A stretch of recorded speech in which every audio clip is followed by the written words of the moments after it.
fin de implementar y difundir innovaciones científicas en el campo de la prevención y promoción de la salud, en la Universidad Albizu hemos creado el Instituto Tercera Misión para integrar a la academia con la comunidad. Sin abandonar las primeras dos misiones universitarias de promover la docencia y la investigación, hemos adoptado la tercera misión con un nuevo vehículo que persigue aplicar el conocimiento en la comunidad a través de estrategias de intervención comunitaria, prácticas basadas en evidencia, planificación, desarrollo organizacional, diseño y evaluación de programas, capacitación y soluciones informáticas. Con una década de experiencia gestionando y promocionando proyectos de prevención de impacto directo, nuestro equipo ha logrado realizar sobre 60 proyectos en más de 40 municipios y comunidades por medio de una red que sobrepasa más de 50 colaboradores. De esta forma, hemos logrado impactar a más de 30.000 ciudadanos. Enfocados en cumplir con la responsabilidad social e institucional de la universidad, ponemos en marcha nuestro compromiso de transformar el conocimiento en valor añadido en áreas como las ciencias biomédicas e investigación translacional, la educación primaria y secundaria, la salud física y mental, la prevención de abuso de sustancias, embarazos en adolescentes e infecciones de transmisión sexual, la niñez temprana, la mentoría, la seguridad vial, el desarrollo de capacidades, el análisis de política pública y las prácticas basadas en evidencia. De este modo vamos trabajando hacia un Puerto Rico más saludable y equitativo. Sigue nuestro proceso en itmpr.com o búscanos en Facebook como Tercera Misión PR. Muy buenos días a todos y a todas y bienvenidos a este evento. Nos place mucho que hayan sacado de su tiempo para acompañarnos. Mi nombre es Marisaida Sánchez Cesario y soy la directora ejecutiva del Instituto Tercera Misión. Además de darles la bienvenida, quiero hablarles un poquito de cuál ha sido el ímpetu de esta actividad. Todos sabemos, ¿verdad?, que luego del huracán estamos en un proceso. El huracán develó muchas cosas que han estado pasando en nuestra isla hace algún tiempo. Y la violencia comunitaria es una de ellas. No es algo que nos llega con María, sino algo que estaba allí ya. Pero María devela muchos espacios donde eso se ha exacerbado. Basta con solo abrir la prensa en una semana particular de la vida de este país y vemos todas las cosas que están sucediendo. Así que lo que queremos es tener este espacio para conversar de las cosas que ya están ocurriendo en Puerto Rico. En nuestra isla hay mucha gente que está haciendo trabajo excepcional para prevenir la violencia comunitaria. Y también tenemos aliados, ¿verdad? La doctora Lisa Suárez, quien es puertorriqueña en la diáspora, amiga y colega. Hicimos este junte entre el equipo de Lisa de la Universidad de Illinois, el Consejo Asesor del Gobernador para Justicia Juvenil y el Instituto, para crear ese espacio donde podamos tener esta conversación. Así que durante el día vamos a estar presentando qué cosas están pasando en Puerto Rico que son prometedoras y que podríamos llegar a gran escala, qué cosas están pasando en otros sitios como en Chicago, que nos encantaría tener en Puerto Rico, y vamos a tener un diálogo sobre ese tema. Esperamos que nos puedan acompañar hasta el mediodía. Tenemos almuerzo al final. Les recuerdo que hay audífonos para los que necesiten traducción. Y ahora quisiera pedirle al presidente de nuestra universidad, el doctor José Pons Madera, que pase por aquí para dar un breve saludo.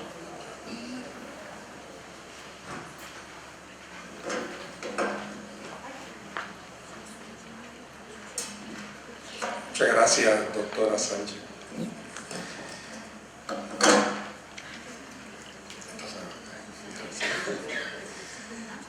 Buenos días. Comienzo en inglés. It's really a pleasure to have you here, to be here with you. I know we have colleagues coming from Chicago. I'd like to present a warm welcome to you all. We're thrilled to have you here and to have the opportunity to hear from you what you're doing in the Windy City that we could learn from and implement in addressing our needs here in Puerto Rico.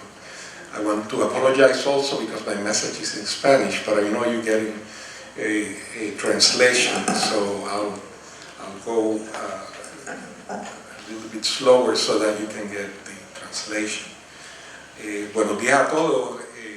Es nuestro entender que la búsqueda del conocimiento que orienta a la ciencia y que tanto apoya a la academia no puede ocurrir al margen del entorno social en que se desenvuelven, especialmente cuando intentamos encontrar respuestas a los retos psicosociales y de salud de las comunidades.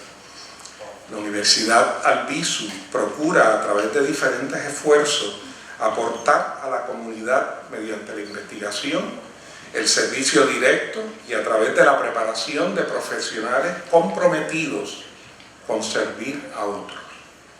Para cumplir con esa encomienda, contamos con un aliado del más alto nivel y respetable calibre. Me refiero al Instituto Tercera Misión. El instituto funge como un puente entre la academia y la comunidad para facilitar la difusión e implantación de innovaciones científicas para optimizar la prevención y la promoción de la salud física y mental en las comunidades. El equipo de profesionales que compone al instituto lleva a las comunidades diversas estrategias de intervención probadas científicamente, usualmente, aportando así conocimiento y asesoría experta en la planificación, en el desarrollo organizacional y en el diseño de evaluación de programas. Lo que va a ocurrir hoy aquí es un ejemplo de cómo la universidad sale del edificio a través del Instituto Tercera Misión, va a la gente, en este caso, a profesionales y personas interesadas en el tema que hemos convocado para encontrar soluciones.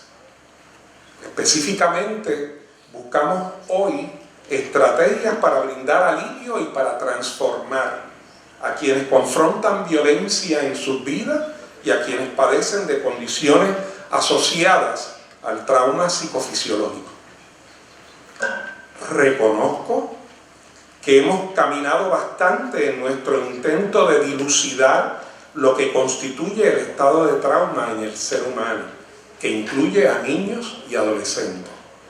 Sabemos que el trauma involucra alteraciones prolongadas de los circuitos adaptativos del temor y del estrés, lo que produce hiperactivación o, lo contrario, hiperadormecimiento en la persona traumada. Sabemos que el trauma crea vulnerabilidad a la desregulación emocional, aún ante estímulos y estresores de baja intensidad. Sabemos que el trauma constituye una reconfiguración del funcionamiento de los circuitos neurales que regulan las emociones y las motivaciones y que controlan las funciones cognitivas, especialmente el procesamiento y la evocación de las memorias. Sabemos también que cuando el trauma domina la vida de una persona, su capacidad para la tolerancia al estrés disminuye dramáticamente y sus relaciones interpersonales necesariamente se afectan. Pero necesitamos desarrollar intervenciones basadas en evidencia que nos permita crear las condiciones curativas necesarias para revertir el engranaje neuropsicológico que se crea ante los eventos traumatizantes. Necesitamos identificar intervenciones psicosociales que permiten el retorno de la persona traumada al orden psicológico y al control de su mundo interno. Hoy les invito a que pensemos en cómo trascender de las propuestas científicas sobre trauma y violencia a la puesta en acción. Gracias por ser parte de este imponente encuentro y por unirse a estos esfuerzos de la Universidad Albizu y del Instituto Tercera Misión. Que disfruten de la conferencia. Buenos días.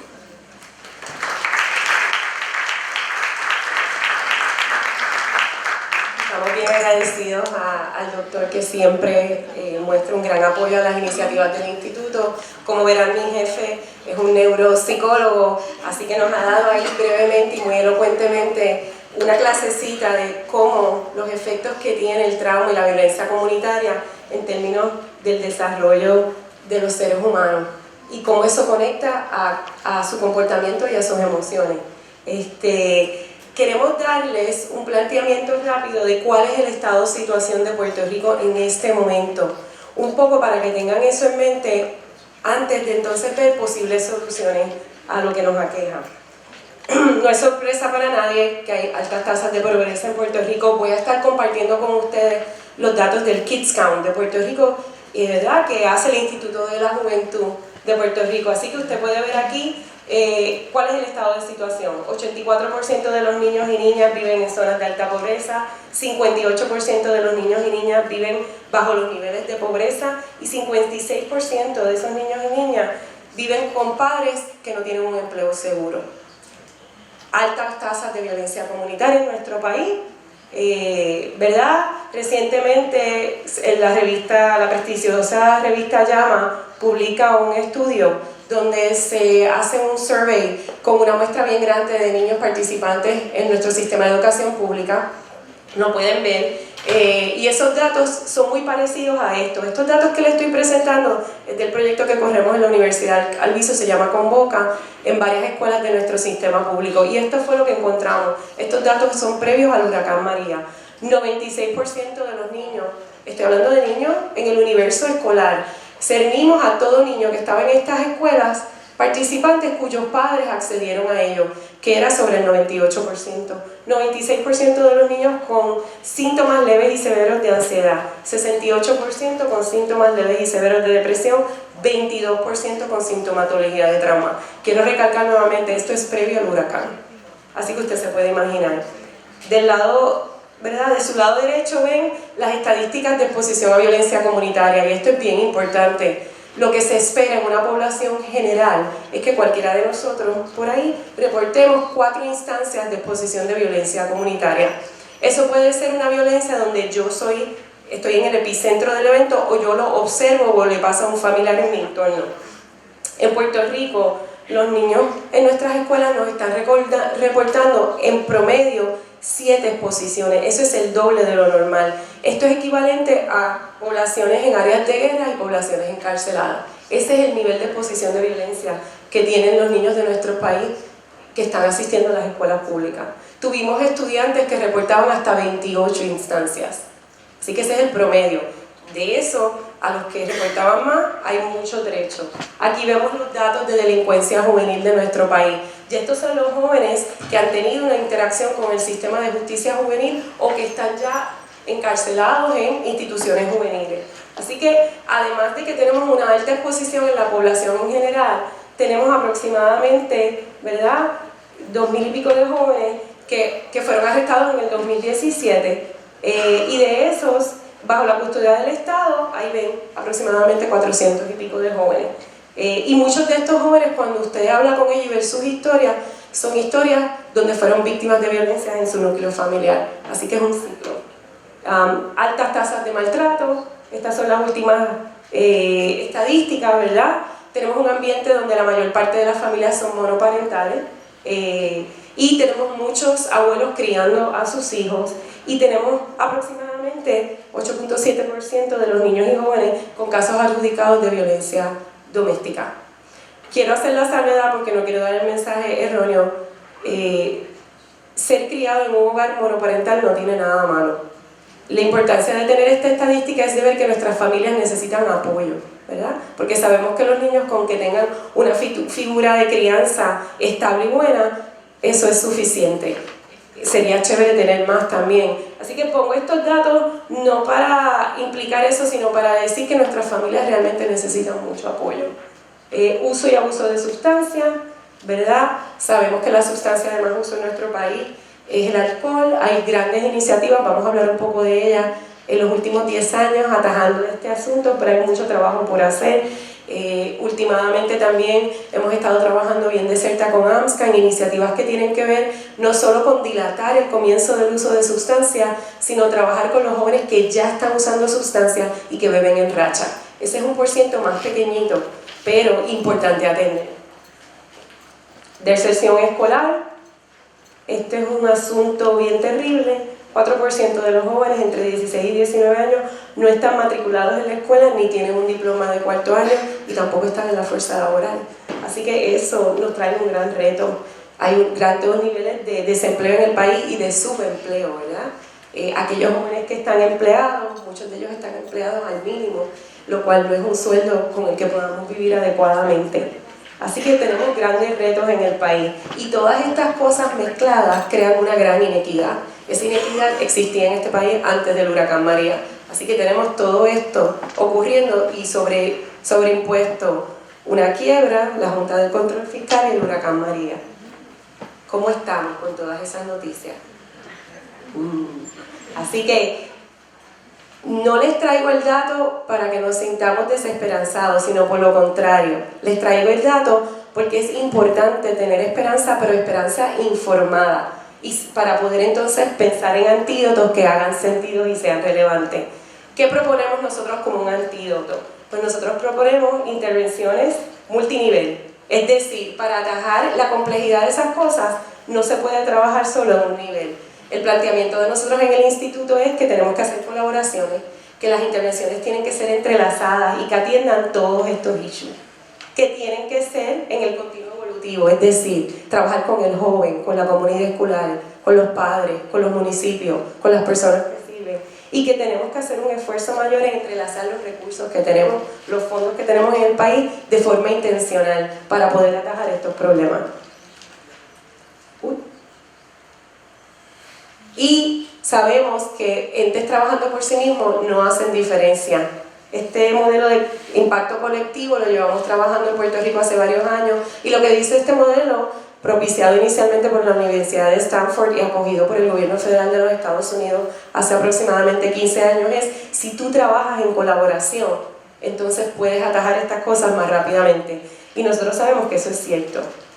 Es importante también trabajar en el continuo de prevención, primaria, secundaria y terciaria, en otras palabras, universal, selecta e indicada. Necesitamos programación para jóvenes y familias que todavía no han tenido exposición pero necesitan apoyo, y también necesitamos intervenciones para familias de alta necesidad. Y hoy les vamos a estar mostrando eso. El trabajo que va a traer los compañeros de la Universidad de Illinois se enfoca en esos jóvenes de más alto riesgo, y según vayamos pasando el día vamos a ir conversando y entrelazando de cómo se debería implementar eso en Puerto Rico, cómo eso conecta a las cosas que ya estamos haciendo en Puerto Rico.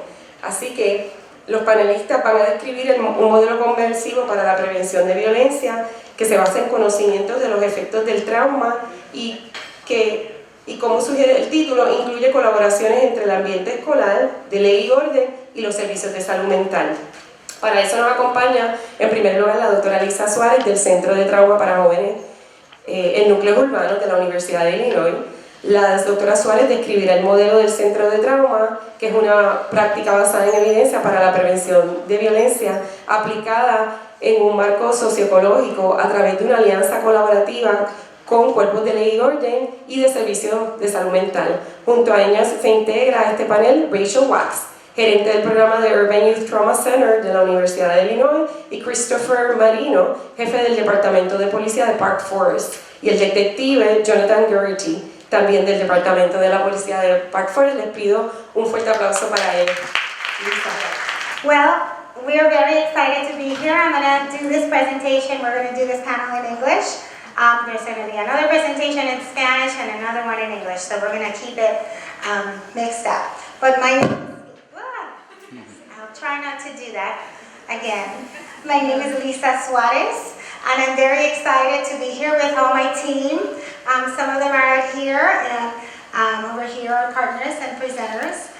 We're going to feature a model of collaboration with community partners, and we were able to bring some of our community partners here today, and we can give you a sense of what that program is. So let me get started. I'm going to be framing the conversation around our model and our background and what are the different elements of the program. I'm the co-director of the Urban Youth Trauma Center, and the other co-director is right here in the front, Jalil Abdul-Adil. We'll be talking later today.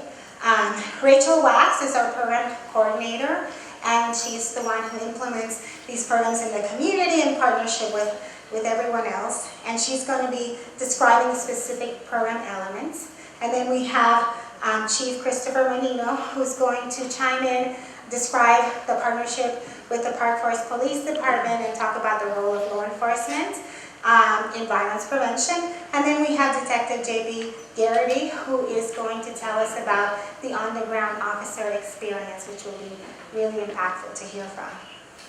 So let me say a little bit about our center. We are located at the University of Illinois in Chicago. We are funded by the Substance Abuse and Mental Health Services Administration, and we are part of the National Child Traumatic Stress Network, a network that is meant to increase access to care to kids exposed to trauma and raise awareness about the needs of kids who have been impacted. And our center is a training and technical assistance center providing information to others about best practices, and we're funded in the area of community violence, and we specialize in serving at-risk youth with acting out behaviors as well as substance abuse problems. So some of the key things that our center does are raising awareness about the needs of kids impacted by trauma and violence. We do provide a lot of training to a wide range of audiences, anybody who works with youth.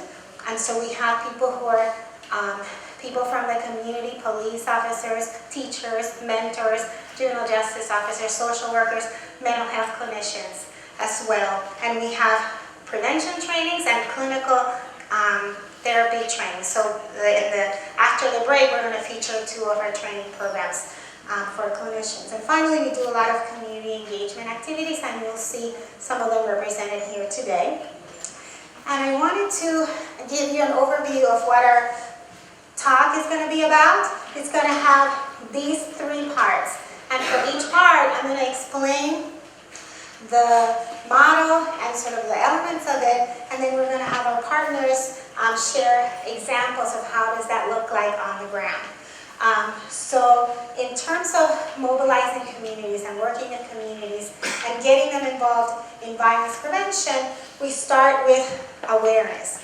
And in that we have training for different sets of providers, as well as awareness and talking about the impact of trauma and violence, as well as best practices for violence prevention.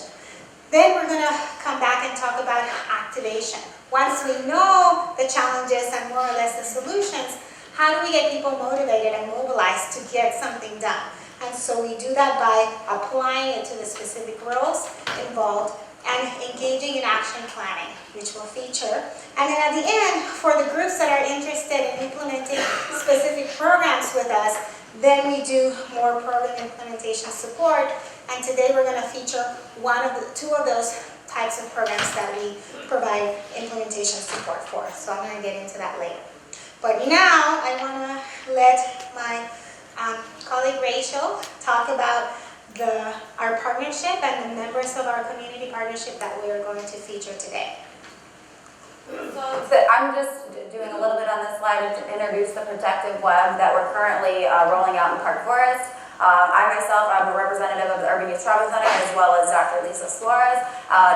Chief Christopher Menino is a representative, and Detective Garrity of the Park Forest Police Department. We also work in very close partnership with a high school in the area. It's Ritchie's High School. And then we have our referral agency, Aunt Martha's Health and Wellness. Neither of them are represented here today, but I will represent on their behalf. Chief Christopher Menino is going to speak a little bit about Park Forest and how this partnership was developed. Good morning. My name is Christopher Menino, Chief of Police of Park Forest. I want to introduce Park Forest to you. Park Forest is about 20 miles south of Chicago. We are in Cook County, which is the same county as Chicago. We're also in Will County, which is a little bit more rural. So we have 2 different county systems that we have to operate under. The socioeconomic demographics of Park Forest is very similar to the slides we just saw regarding Puerto Rico. We are high poverty. I would say probably 90% of our high school students qualify for free or reduced lunches, and to qualify for that, you have to meet a certain level of poverty threshold. We are a very high violence area. The entire Chicago area, as you likely know from listening to the news, has a lot of gun violence. So we deal with a lot of violence in our community, even though we are in the suburbs. All the problems that Chicago has, we have the exact same problems. We're dealing with the exact same people as in the major city just to our north. I've been with the Park Forest Police Department for 23 years. I started there as a young officer and have gone through the ranks there. And Park Forest has always been very focused on meeting juvenile needs, and I'm very proud of that. However, I don't know that we've always been doing the best that we possibly could. For example, we're very focused on court diversion for juvenile offenders. The juvenile justice system in Cook County is not very adept at dealing with juvenile offenders. We have a lot of repeat offenders. There's not a lot of services provided, so we always try and divert them, especially for lower level crimes. And in the past, what we would have these young people do is partake in community service projects, so picking up garbage in the community, painting fire hydrants, all types of menial labor, which is fine. It creates a consequence for bad behavior, but it provided no services. It didn't meet any needs. And I think that's where the biggest gap in law enforcement has been, is in treating juvenile offenders only as offenders and not seeing them as victims. I'll just give you one example. As a very young detective, my first homicide was a 19-year-old woman who hid a pregnancy from her family and gave birth to that baby alone in her basement and then killed the baby. As a detective, I viewed the 19-year-old woman as the offender, the infant was my victim, and it was very black and white. As I've grown, though, in law enforcement and in maturity, I realized that 19-year-old woman was herself a victim, and that we erred in not trying to find out what her issues were and providing her some services and solely focusing on prosecution. And even though she's an adult, I think that's a good example of how sometimes in law enforcement we see things too black and white and forget that these juveniles, especially that we're dealing with, are just as much victims.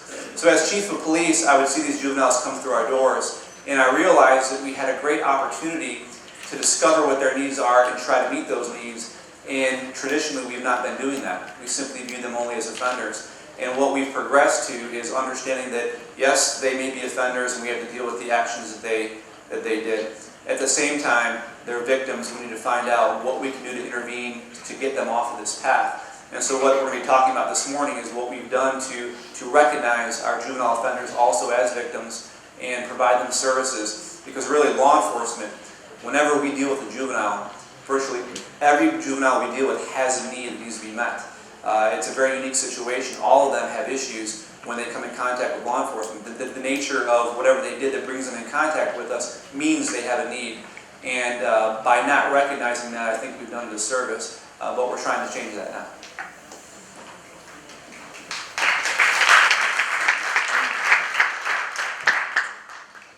I love hearing the chief talk because he's so dedicated, so that's why I'm hoping that he does most of the talking today. So I'm going to try to be brief.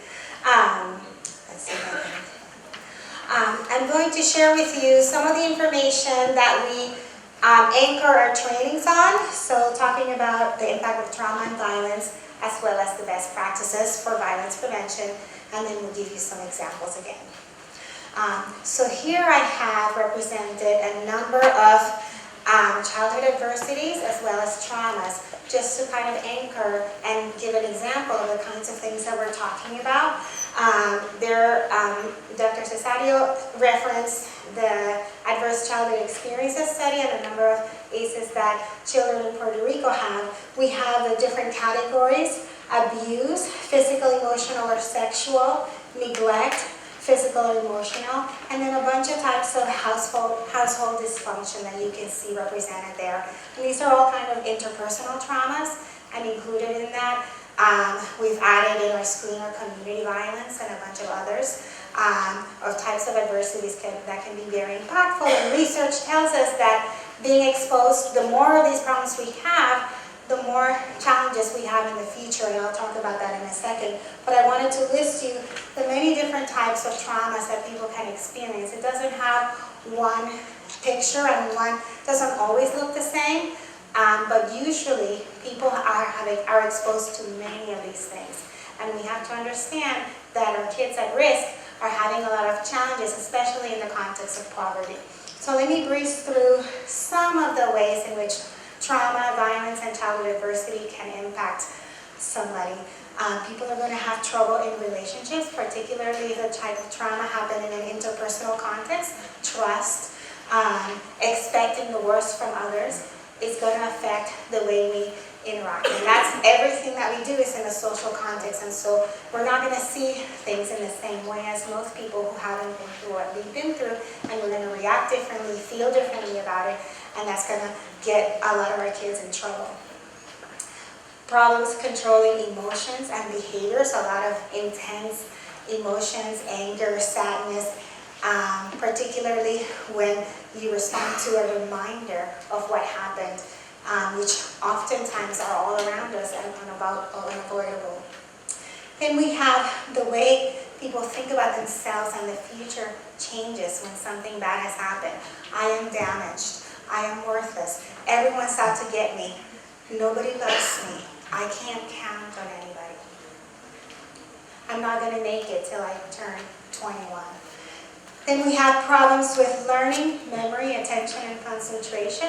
If somebody's worried about their well-being or that of their families, they're not going to be able to do the kinds of things that they do every day. Also, when there's early childhood adversity, they don't develop in the same way as children because they're focused more on survival. So they're very good about staying alive, but maybe not paying attention as much to the kinds of things most babies are looking at, learning words and figuring out how things work. They're really good. So there are lots of things that happen. If they don't happen at a critical period, they don't develop enough by the time they go to school. So a lot of times kids have learning problems and problems just paying attention and concentrating. Then we have risky behaviors. So running away, acting out, using substances, self-harm as a way to deal with the distress. And finally, a long range of health problems, obesity, diabetes, heart disease, you name it. The system is concerned again with survival, so a lot of the things that our body normally does to heal are compromised, and so we're more prone to developing different types of disease. And also early death is another consequence of all of these childhood adversities. So I'm going to talk just briefly, if I can, about why violence happens and what we can do about it, because that's the core of the training that we do and why we're doing the kinds of things that we're doing. And I wanted to back up a second and say that 2 weeks ago in the Miss Puerto Rico pageant, they asked the question of the 3 finalists, and they asked them this very question: why is the violence rising for domestic violence, and what can we do about it? And the poor women had only like 30 seconds or something to respond. So I'm lucky that I have a little bit more time.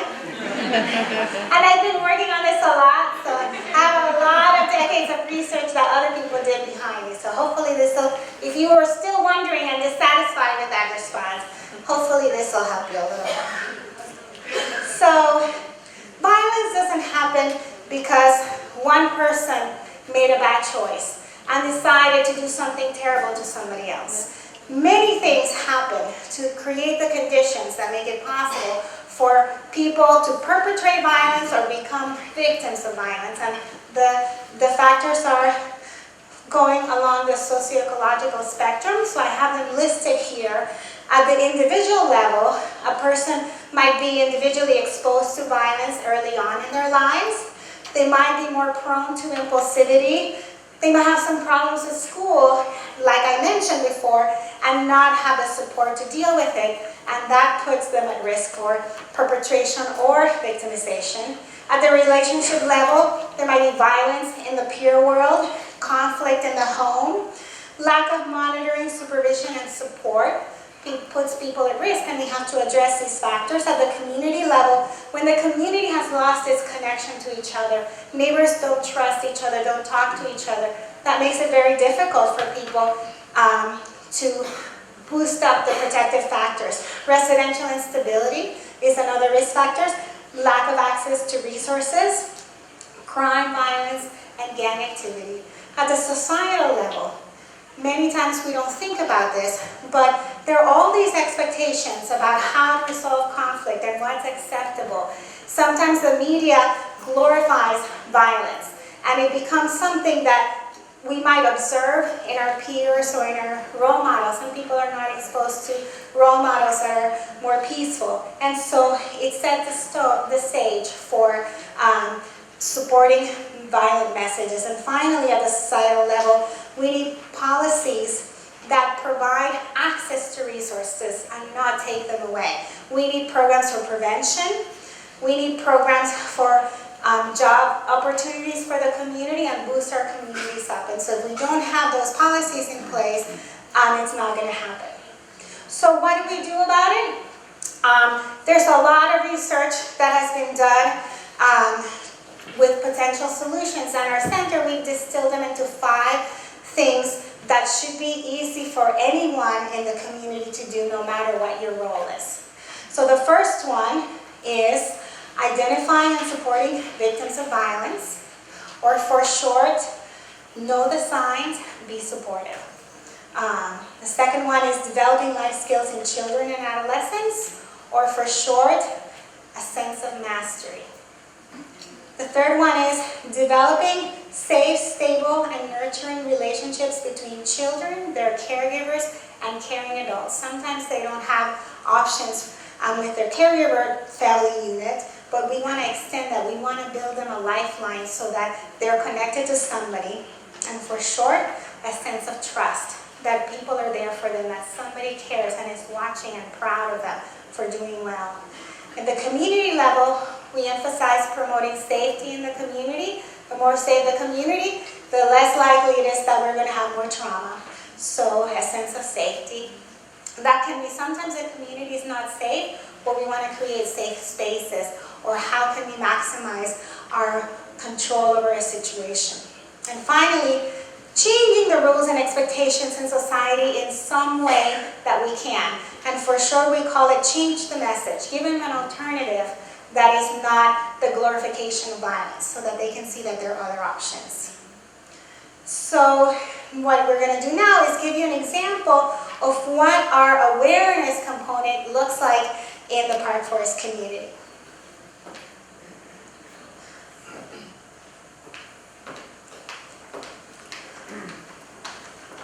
So one of the unique things I like to highlight when I start working with any agency, whether we're talking to community members, law enforcement, or even the youth that we serve, is that all of the factors that contribute to violence, if you look at them as a whole, are all outside of the youth's control. So anything that makes the youth more susceptible to being a victim or perpetrator of violence is something that someone else determines from them, basically from birth. And so that's kind of where I like to get everyone's buy-in, because I think we can all agree on that. So one of the things that we do is I'm going to highlight our awareness slide. One of the things that we've done is we've really focused on trauma-informed trainings at all levels. All of our partners in our protective web have gone through trauma-informed training. At the school, we started with the counselors. We had small group sessions and talked about the gaps of service within the schools, and we asked them what they would like to see being done. Then we went on and trained all teachers, all staff, and we had them better able to prepare to implement our access screening, which we'll go over later. And then I also want to include all security staff, all law enforcement staff in the school, and even clerical staff, because in order to be truly trauma-informed, it has to start from the first time those students enter the school doors. Chief Menino and Detective Garrity are going to highlight the work that we're doing for awareness within Park Forest, so I invite them to come in. Sure. Trauma-informed training and awareness is a newer concept for us. And it takes some buy-in from police officers to understand the concept and to really support the concept. It's not uncommon to introduce this topic and hear a police officer say, well, I'm not a social worker. And I get that. We got into law enforcement to chase bad guys and lock up the bad guy. But the truth of the matter is we're constantly exposed to people who have needs, and oftentimes we are the only person aware of this individual having these needs. So really it's making everybody along that process aware. So we did the training with the trauma-informed training with Urban Youth Trauma Center. But another important component though of that I just want to highlight is I had all of our officers in a room in our training, and we started talking about when we were kids. And we coached them into kind of providing a story of what's something stupid you did when you were a kid, when you were a teenager. And the truth of the matter is we all have something, I'm sure, that we did that we regret or wasn't the wisest decision. But getting cops to talk about that and talk about some of that mischievous or even sometimes criminal behavior they did as teens got them to think, wait a minute, this behavior I'm seeing now as a police officer is the same behavior we were doing back then. The difference is maybe we didn't get caught, or there were no consequences at the time, and we outgrew it. And kind of getting them to look at these juvenile offenders differently as not just being offenders, but being not that much different from when we were teens ourselves. As far as awareness goes, we do a lot of community outreach. We're very active on social media. If you're interested in what we're doing, I'd encourage you to follow us on Facebook, the Park Forest Police Department. We do a lot of outreach with the community via social media, but also in-person events. So we'll do pledges against violence at our different community events, Coffee with a Cop, or we have a series of concerts on Wednesday nights in the summertime. At all of these events, we will have opportunities for the Urban Youth Trauma Center and UIC to be there to offer these pledges and to just make the community aware of some of the trauma-informed issues and how any person, even a regular citizen, can be a part of offering support and recognizing when somebody has a need and getting them to resources. One of the things I would like to add before Detective Garrity gives the on-the-ground perspective is when we ask community members to come during these community events and make their pledges against violence prevention, one of the most interesting things that I've seen is we have young kids who are coming up in like 2nd, 3rd grade, and we ask them to help prevent violence, what's one thing you can do? And they always say something like, I want to, support the kids who are being bullied. I want to help end the gun violence in my community. And I think when we hear those things or see those things written and these kids standing there with their parents taking pictures and smiling with a pledge that says, I want to end gun violence in my community, I want less guns, I think that's when people start hearing things. And that's when we start realizing like just the impact it has even on the younger generation.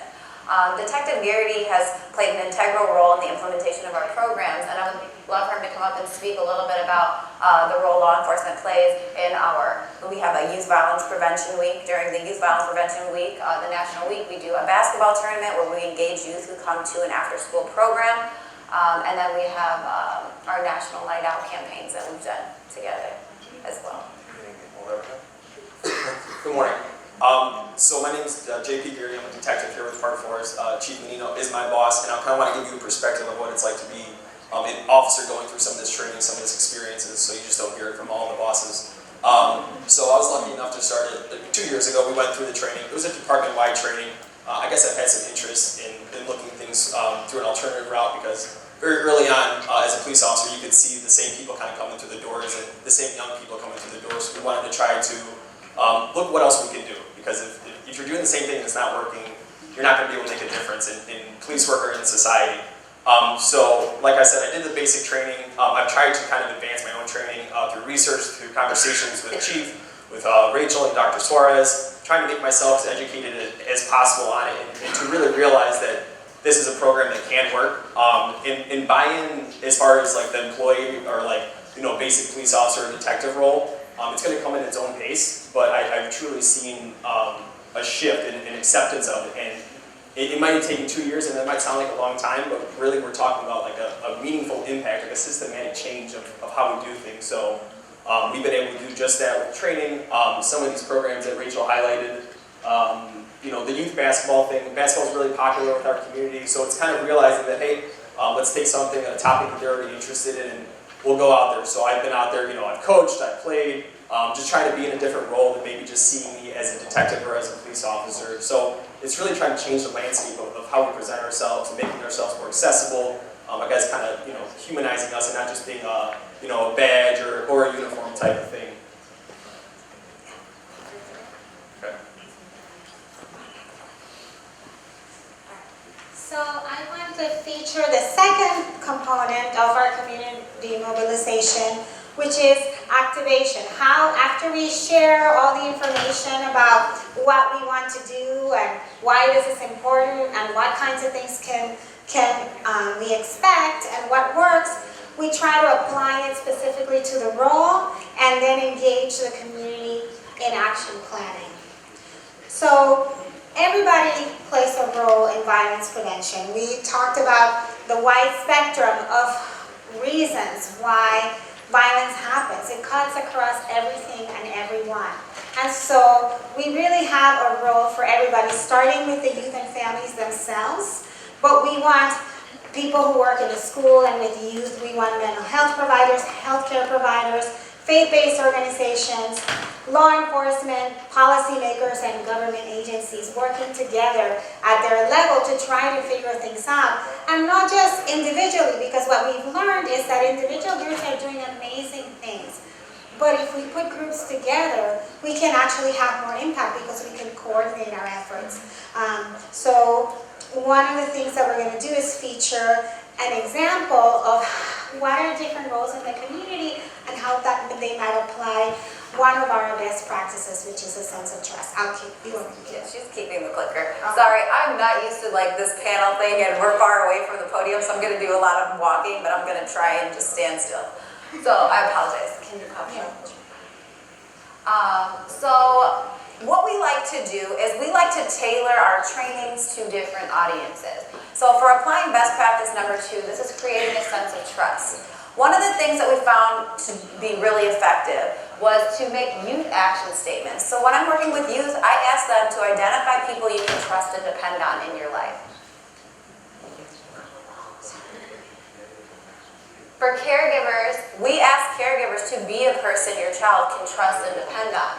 For youth-serving providers, we ask them to strengthen bonds with children and caregivers, help youth connect with caregivers and caring adults, as well as become a trusted adult. And for law enforcement, we ask them to communicate with caregivers from the beginning. We already know that when kids are in trouble, we're going to reach out because we have to, but we want to create those relationships with parents and caregivers around good things that their kids are doing in the community, as well as maybe things that they need to work on, and then develop relationships with people, or more specifically, youth in the community. I think Detective Gary is going to come up and talk a little bit about the improvement of the relationships that he's seen and what he does for the sense of trust here.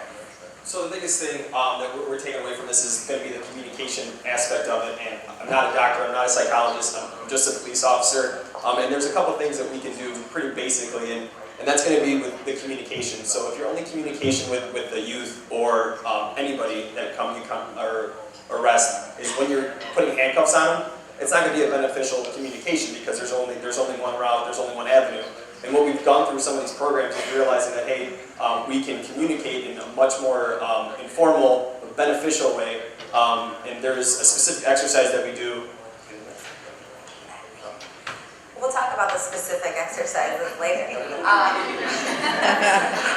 But one of the things that we try to do in this role is we try to rehumanize on both ends, right? As Chief Menino highlighted in the beginning, seeing the perpetrators as victims, as well as seeing the victims, or well, obviously, potentially perpetrators, but that's not where I was going with this. I apologize. So next slide. All right, so I'm going to highlight a little bit about what we do. So that the first one was how do we apply it for the specific role. So you have an example of that. Here is the action plan. So when we end the training, we ask every member of the audience to complete an action plan. So what's one thing that as a result of this training you're going to try different from what you already do?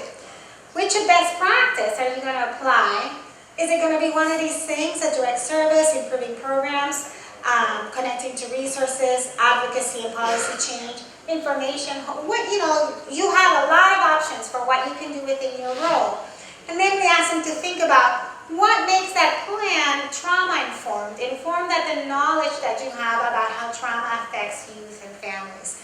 And finally, let's make sure that this happens. Let's problem solve ahead of time. What might be some things that can get in your way, and what kind of support might you need from us?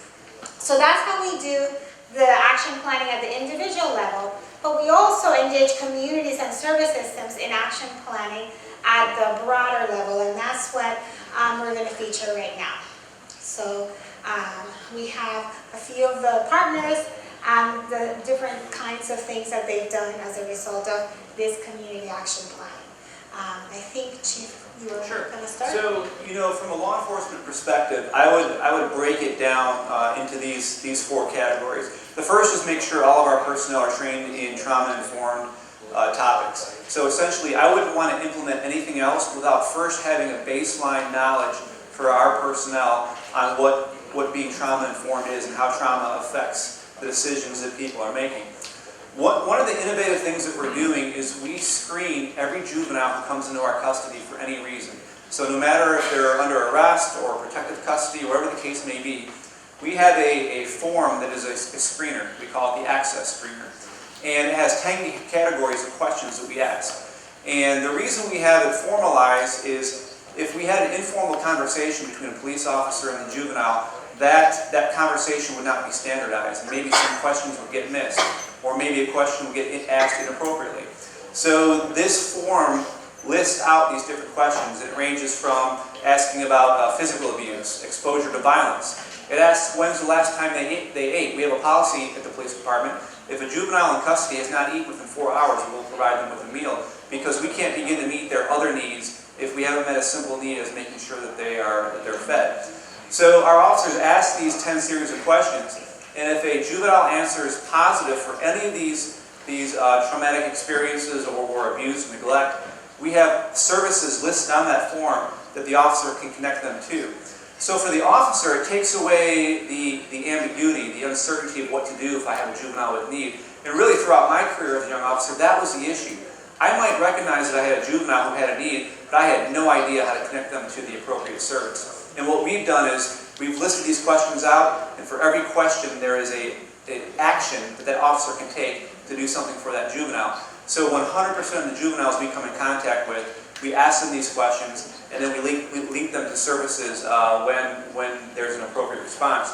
Detective Garrity is going to go into a little bit into some of the actual accounts of how that has worked out. The other thing we do is youth programming. So I said before that when we would arrest a juvenile and we wouldn't put them in the official juvenile justice system, we divert them through community service. We now have a youth violence prevention engagement. And what this program is essentially the program coordinator, Rachel, providing trauma-informed training and mentoring to these young people.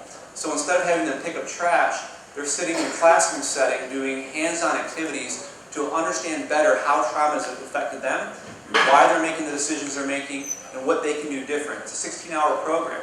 And the incentive is when they go through our municipal court, which isn't the criminal court, if they're found guilty, for a lack of a better term, their parents are basically assigned a $750 fine. That fine is waived if they complete the program. So there's a very strong incentive for the parents to make sure those juveniles complete that program, so we have a very high success rate, because who's got an extra $750, right? And then... So just in order to relate this back to the action planning, as reflecting on the slide prior, we ask individuals during the initial training period to come in and tell us their goals for themselves within their community, within their roles in the community. And each of these categories are based on goals that were set specifically by people within the department.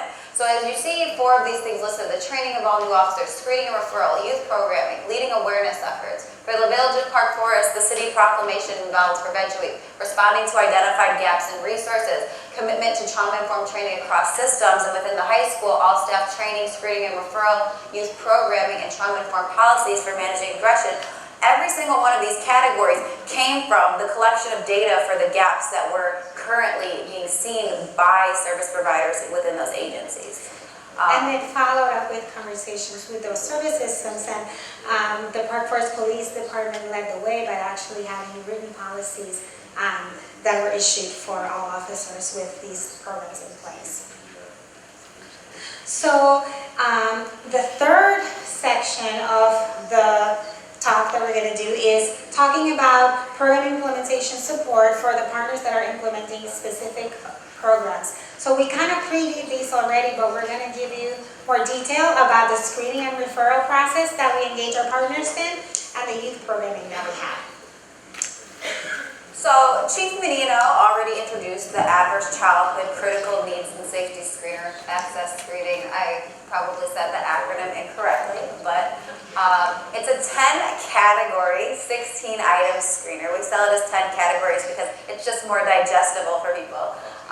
All the areas covered are adverse childhood experiences, includes basic needs, living situation, physical abuse, domestic abuse, questions about human trafficking, as well as substance use, gambling within the household, overall safety, whether they feel it's safe to go home. Any kid or child or juvenile who comes through Park Forest Police Department's doors, whether they are as a perpetrator, a victim, protective custody, limited custody, any kind of custody, is screened for these adverse childhood experiences. And as Chief Menino already highlighted, there are specific referral guidelines based on positive screens. One of the things that we do in our partnership is Chief Menino and I have sat down multiple times and discussed the needs of the community. And we also discussed their relationships with the partners already standing in the community and what services we needed to bring in and provide to the youth. One of the most important things that we do is we want the officers who we work with to focus on those conversations and the interactions with the juveniles while they're asking, because our access screener is done interview style. So the officers come in and have a conversation with the juvenile. Detective Gary will talk about what the conversations look like, but it's basically like, hey, I know you did something that got you here, but I don't believe you're necessarily a bad kid. Let's talk about some of those things. And so I want them to focus on those conversations with the kids instead of like, oh my God, this kid just disclosed child abuse, physical abuse, sexual abuse, what am I going to do next? We have tangible action items that they know exactly what to do next so they can focus on that caring interaction. And the chief is going to give an example, sort of a background about why this came about at Oh, Park yes. Forest Police Department, just briefly. Well, you know, I think it's important to focus that law enforcement is a natural choke point for coming in contact with youth in need. I mean, if we're interacting with them on an official level, that right there is a sign that there's something else going on in their lives. So, you know, we would have these juveniles come through our doors, and oftentimes it's the same juveniles over and over and over again. And all we were focusing on was the criminal behavior. And we were missing a great opportunity. So essentially, this just came about through conversations with Rachel, and in trying to determine how can we find out what these needs are. Because the natural relationship when we come in contact with a juvenile who's committed a crime is antagonistic. They don't want to be in our custody. Oftentimes the officer is upset that they're dealing with this criminal behavior, or they're disgusted by the behavior. So it's a natural antagonistic relationship. And so what we're trying to do is change that by having the officer ask these questions. The positives are we find out needs the juvenile has, but it also changes the thinking of the officer, because when they hear this juvenile start to talk about the things they're dealing with at home, it starts to transform that mentality of not seeing them just as an offender, but starting to see them as a victim. I don't know, you wanted JP to give that example? Detective Gary will speak on the next slide, but the inception of the screener actually came about when we had a child who came through our youth violence prevention program, which I will also talk about here in a few minutes, who was a chronic runaway. And one of the things that I asked her during program is like, you know, what's going on at home that's causing you to run away? And through that conversation, we were able to find out there was a lot of domestic violence going on within the household. And so after that, I was able to come back to Chief Menino and I said, hey, is there something we can do about the runaways, like the chronic runaways? I want to see, before we reunify them, because the first thing is, it's like, okay, we have a juvenile who's a runaway, let's give them back to their parents reported them as missing, but we want to know why they're running away before we're reunifying. Upon that conversation, Chief Menino was like, I don't want to just screen runaways, I want to screen every single kid who comes through these doors. And through that, we developed, in partnership with the Urban Youth Trauma Center, and based on the ACES study, a series of questions, and then we got every single one of our questions reviewed by a Children's Advocacy Center to make sure that they were appropriate for children, basically of all ages. We've screened kids as young as 8 and as old as 18, and I think that even adults would benefit from the use of the screener. But I just wanted to let you all know that it's based on just trying to understand the behaviors. Detective Garrity is going to talk about some of the things that he's found on the screeners and his experience implementing those on the ground. So with these screeners, it gives the officers a clearer questions on what to ask, right? And we found that with over 30% of the screeners that we've done, we found that 30% of those kids that we've come in contact with or interviewed, there's some type of service that's already out there that exists that we can help provide them. And not only that, we give the officers exactly what to do, the phone numbers, who to call, and how to get them there, because oftentimes there are resources out there, but we want to try to make sure that we meet the needs as well. So helping those officers find out what resources they need to get to these kids and how to do it. One in particular, like we said, it's not just when we come into contact for like a criminal behavior. There was a 10-year-old kid that was found locked out of his house, and it would be pretty easy to assume that, hey, 10-year-old was locked out, mom was at work, no big deal. Give him back to mom and move on with go to the next call. But we didn't. We came back, we brought him back, and we did this access screener. We gave him something to eat, and we have found that this wasn't the first time that he had been locked out. Him and his younger brother, an 8-year-old, have been deliberately locked out on purpose multiple times by their mother. And then through this access screener, we were able to find out he did disclose that there's been a lot of domestic violence at the house and the emotional violence. And so right then and there, we were able to identify behavior, learn this information that we wouldn't have known otherwise without this access screener, and start to move forward and try and provide the services that will really help these two young kids, as opposed to just looking at it simply. We took the time, we had the conversation, and we really got some important information out of it. At this point, since the inception of the screener, we have screened around, I think, 92 youth, and through the 92 youth that we've screened, we've had over 30 positive identifiers, which means that we've been able to assist 30 kids who would have never come in contact with or never understood their behaviors and connect them to services that we wouldn't have if we didn't screen those. So that's a third of juvenile arrests, and we know that that's on the first time that they've been asked to screening, and we know the more conversations we have and as our relationships build, we get more positive identifiers. One of the things that we do for the officers is we created this pyramid. It's like a hierarchy of needs. So if a juvenile comes in intoxicated, or if a juvenile comes in and they say that they are a threat of safety to themselves, we immediately take them to the emergency room. We call SAS if they have to remain in custody and they need to, if there's a threat to themselves or others in the community. It's an emergency psychological assessment. Yeah, I apologize. It's an emergency psychological assessment service that's provided through some nonprofit organizations in the Park Forest and Cook County areas. We have the Aunt Martha's 24-hour hotline. Their role is when we have a juvenile who's locked out or a runaway or who does not want to go home or refuses to go home, we call out Aunt Martha's and they send out a crisis responder within 60 minutes to come in and try to understand what's going on in the situation. And their goal is reunification, or they will house the juvenile in emergency situations. We have a MIRA form. A MIRA form is something that is faxed over. It has a 24-hour response time. And then we have our CCBYS form. Our CCBYS is a community-based youth service referral form. It's a general referral, and Aunt Martha's will show up to the juvenile's house within 24 to 72 hours. They'll either show up to the house if they can't reach mom or caregiver on the phone, and they will talk to them about the identifying needs that the police department has recognized. So what I think is important about this is, I don't want to say that you have to dumb things down for cops, but sometimes you have to dumb things down for cops. And if you simply told officers, here's a list of different resources, and they had to navigate that and figure it out, it's probably going to go by the wayside. But what this does is it lays it out very clearly. And for every level of need, there's a direct contact. And it's very simple. These hang in our police stations, so they're in the report writing room, they're everywhere. So officers know, here's exactly where I have to go to link a youth in need to a service that's going to be provided. Yeah, we don't want to leave any room for error, because as we ask these questions, as I say, the questions are fairly simple. They're very simple. Anyone can ask these questions. But our goal is not to re-traumatize youth. Our goal is to connect them to services.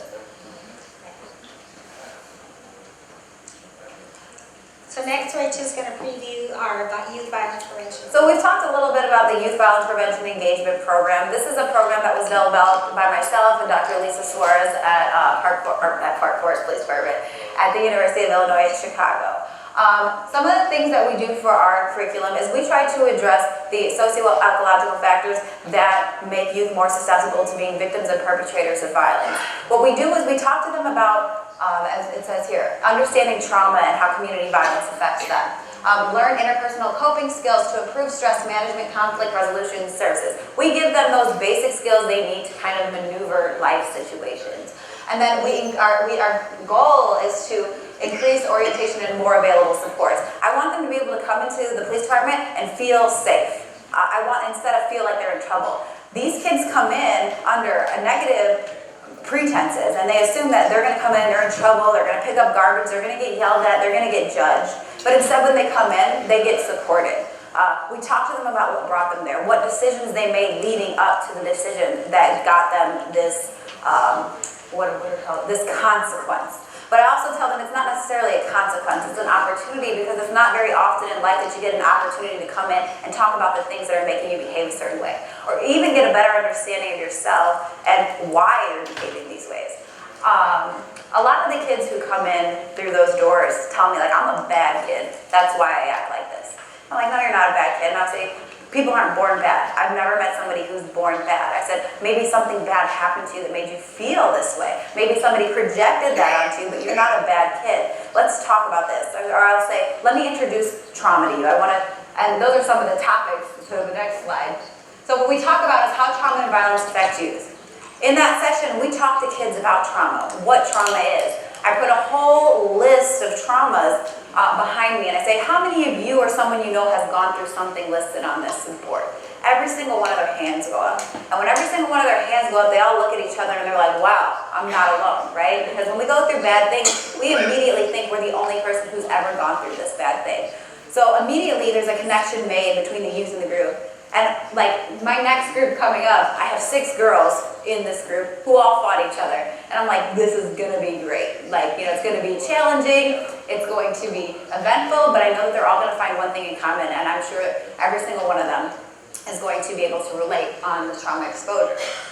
The second session we focus on, or the second few sessions we focus on the importance of building strong relationships. We talk about all of the best practices on a youth level. So we go through the socio-ecological model from the very beginning, from the individual level, relationship level, community level, societal level, and I talk to them very bluntly about each of these things and how it impacts them. I let them know all the things that influence your susceptibility to be victims or perpetrators of violence have been predetermined for you, and this is what we're going to do to help you change that. And once they have that, they're like, wow. They'll look at the slide and be like, that's my life. Help, you know, what do I do? You know, I can't change what's happened. And so our goal is to help them change what happened. So we're working on mastering those skills. How and why it's important to be a better friend, family, and mentor. How to find mentors when family and friends have failed you. How to find good friends.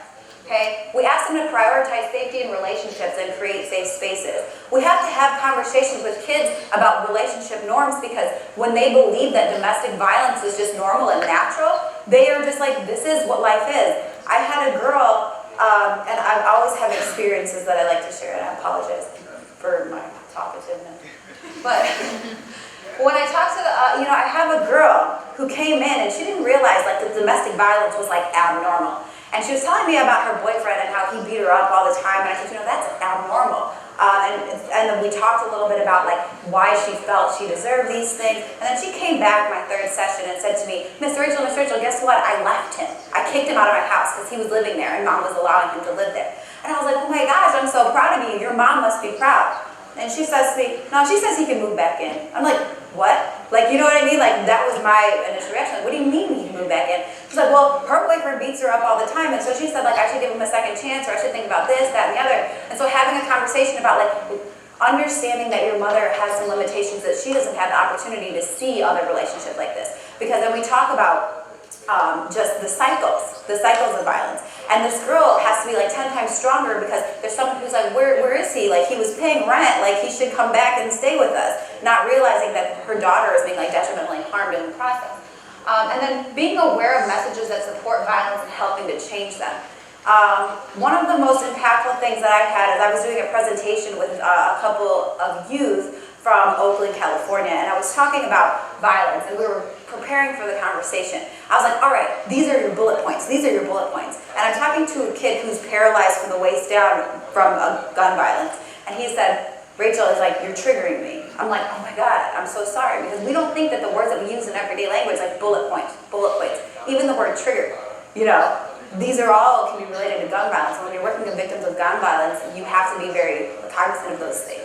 And so Detective Garrity is going to talk about one of the trust exercises, because when youth have been traumatized, most times they've been traumatized at the hands of the people who are supposed to love and protect them the most, right? And so when we meet them and we're like, hi, I'm so-and-so, I want to help you, I want to better understand you, the first thing they say is like, why should I trust you? My mom hurt me, I would never trust you.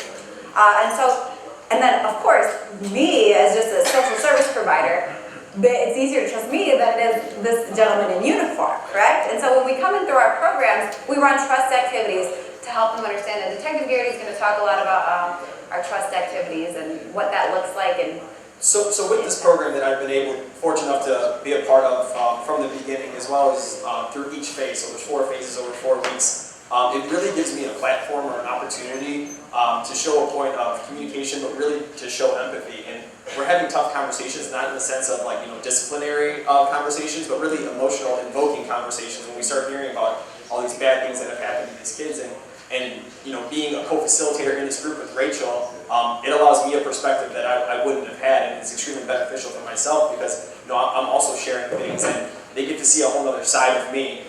So with this trust exercise, which is one of 2 exercises that I really wanted to highlight, we're there. It's usually a group between 4 to 6 people, and myself and Rachel. So we make each kid decides they have to pick a partner and say, this person's going to lead you, or they're going to guide you. And the kid closes their eyes and they walk blindly.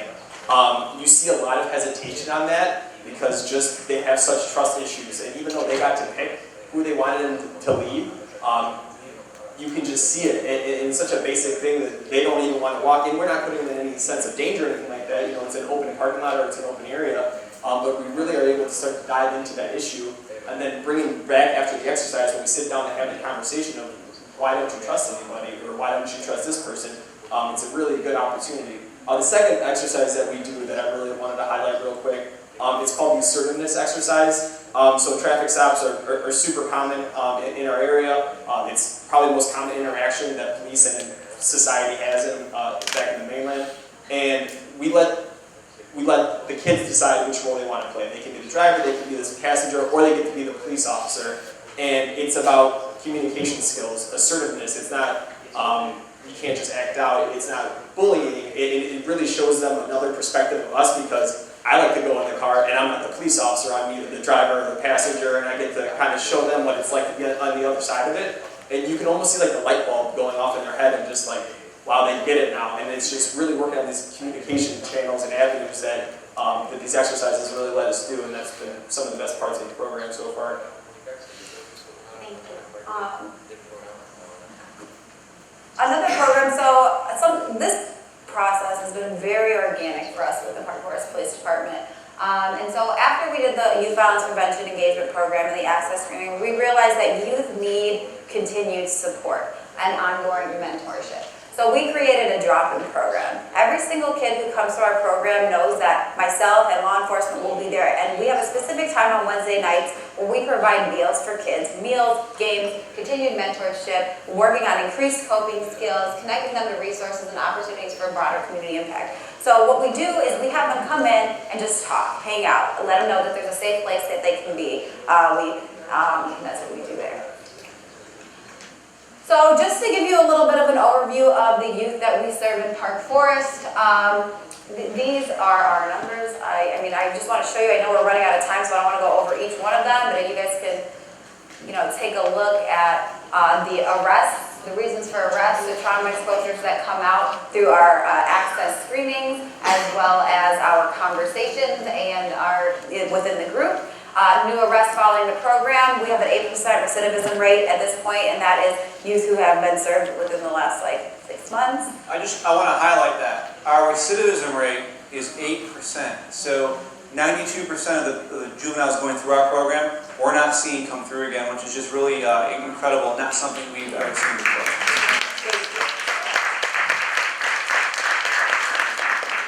They do come back to visit though, but only for a good thing. All right. And so, thank you guys for listening to this. We have so much more we want to say. We could be here for like 10 hours, 12 hours. I feel bad, but we don't Do you have guys want to add anything else before I wrap up? No, I would just re-highlight that I think law enforcement has a crucial role in this area. I think that no longer can law enforcement say we're not social workers. I think we're a component of social work, and really it's going to take changing some of the mindsets. But I just want to encourage you, it can be done. And we would love to help you do it.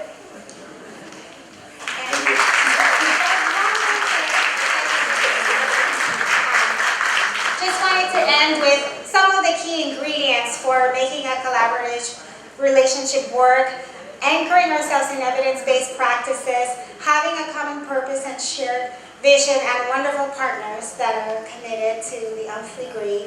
Expanding for a point of access. So we started with Park Forest Police Department to grow from there. Collaborative implementation and leveraging those partnerships. And here is our contact information. For a second. And then we're done. Thank you so much for your attention. Wow. Gracias, Lisa, y al equipo de los colegas de Illinois. Yo estoy confiada de que este es el principio de una colaboración que vamos a tener por mucho tiempo. Housekeeping things.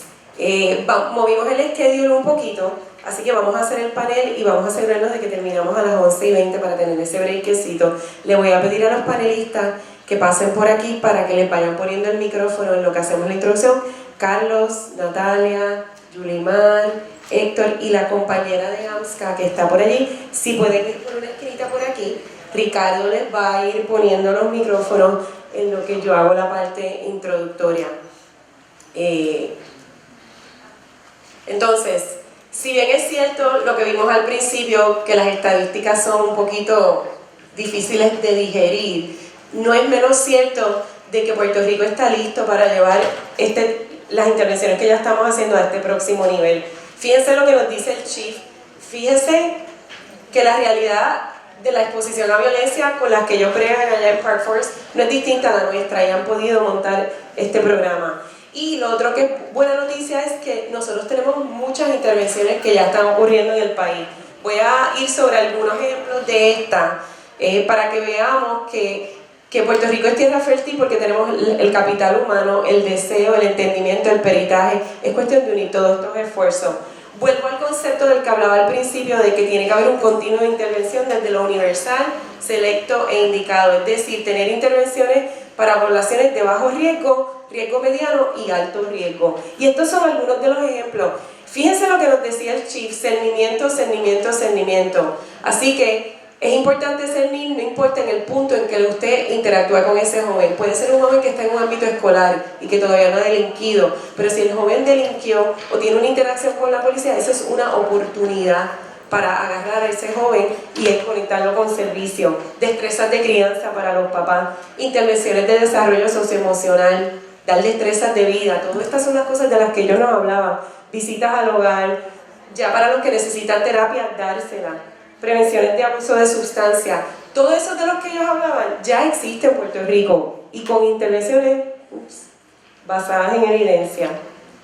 Y bien importante, hay que intervenir con la población a lo largo del continuo evolutivo, es decir, desde los niños pequeñitos hasta los gerontes y everything in between. ¿A dónde es que tengo que apuntar para que esto cambie? Perdón. Lisa nos hablaba del modelo ecológico, bien importante. Los que venimos de psicología, trabajo social nos adiestran en este. A mí me gusta también hablar de los determinantes sociales de la salud, porque es un modelo de salud pública que encaja el contexto del modelo ecológico, porque hay otras cosas en el ambiente que inciden. No es solo tu historia individual y la de tu familia, sino si tú estás en un ambiente de alto desempleo, de alta inseguridad, donde han pasado cosas como nos pasa en Puerto Rico, no podemos perder de perspectiva que el individuo existe en un contexto más amplio y hay que interactuar en estas intervenciones no solo con la persona y su familia, sino con su entorno. Las intervenciones tienen que ser más amplias.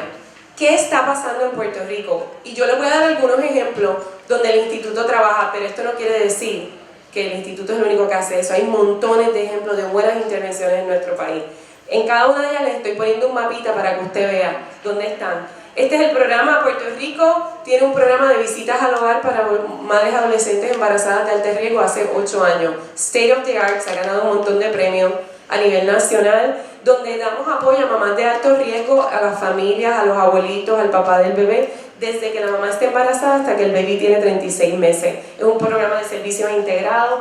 Está en estos pueblos porque eran los pueblos de más alto riesgo. Este programa es una joya. ¿Cuál es nuestro reto? Ese programa debería estar en toda la isla. Sin embargo, los fondos que tenemos en este momento solo nos permite estar en esas áreas geográficas. Y se hace desde el modelo que les hablaba de impacto colectivo. El custodio del fondo es el Estado a través del Departamento de Salud, División de Madres y Niños. El implementador son Centros 330 en esta área y la Universidad, la UMED. Y el socio científico, como lo que hace el equipo de Lisa, es el Instituto Tercera Misión. Por favor, pasen y siéntense, no se me queden ahí paraditos. Otro ejemplo, prevención de embarazos adolescentes. Este programa ha estado en funciones en Puerto Rico por 8 años. Hemos bajado las tasas de embarazos adolescentes en todos estos pueblos a través de la misma fórmula. Fondos federales con el Departamento de Salud, implementadores Fondos Unidos, PECES y Sorisolina. El partner científico, el Instituto Tercera Misión. Miren la cantidad de familias que han recibido servicio. Nuestro reto otra vez, esto debería estar en toda la isla, no solo en esos 16 pueblos.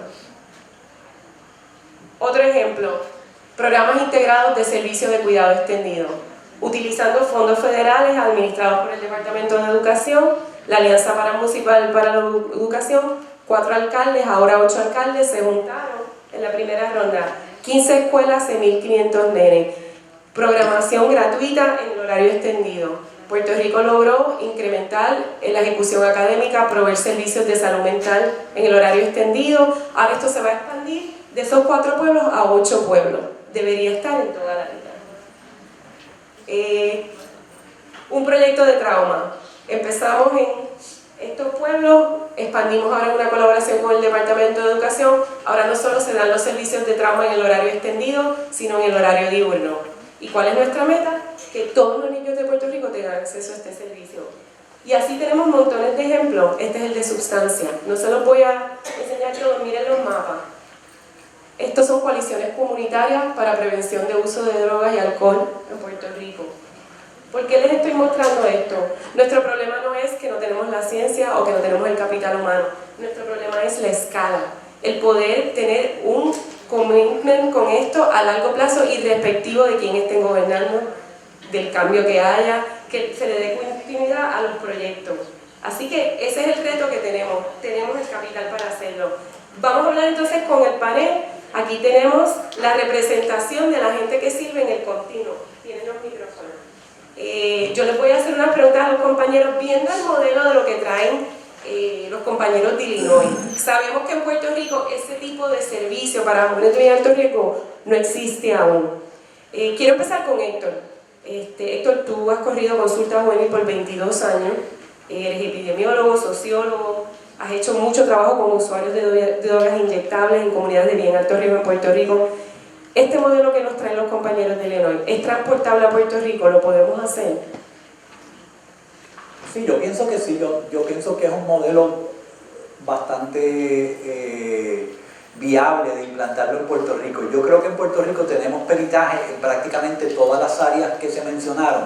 Lo que a nosotros nos falta en Puerto Rico es una cultura de integrar programas, es donde nosotros tenemos menos experiencia. A nivel local tenemos mucha experiencia de hacer cross referrals, ¿verdad? De que los programas se colaboren, pero a nivel de diseño, de sentarnos en la mesa varios programas para que el diseño sea integrado, esa parte nos falta. Y este programa obviamente necesita mucho de eso, porque tú lo que vas a estar haciendo es identificando y refiriendo. Entonces tu pool de referidos tiene que ser no solamente amplio, sino que tienes que poder reaccionar. De nada te sirve tú referir y que 4 días, 5 días después no ha pasado nada.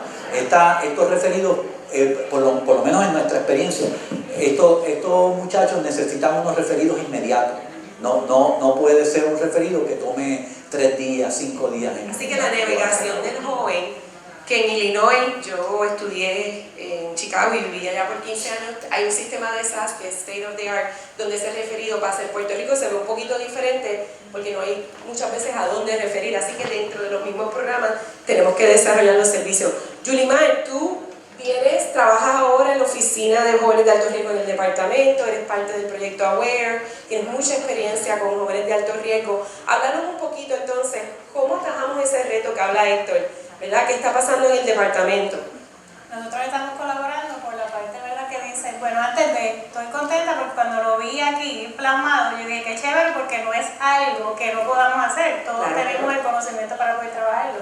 En el Departamento de Educación, el proyecto AWARE, estamos ahora con 5 escuelas, con miras a que sean 9 posiblemente en este segundo año, y estamos trabajando básicamente lo que nos presentaron ellos. Identificar aquí el seguimiento y evaluaciones, cuál es la necesidad que hay, crear referidos, ya se han identificado referidos en la comunidad, para hablar lo que aquí menciona el compañero, trabajar esa área, de a dónde referimos y asegurarnos que ese referido se trabaje. Para eso hay un equipo que se haga inmediatamente.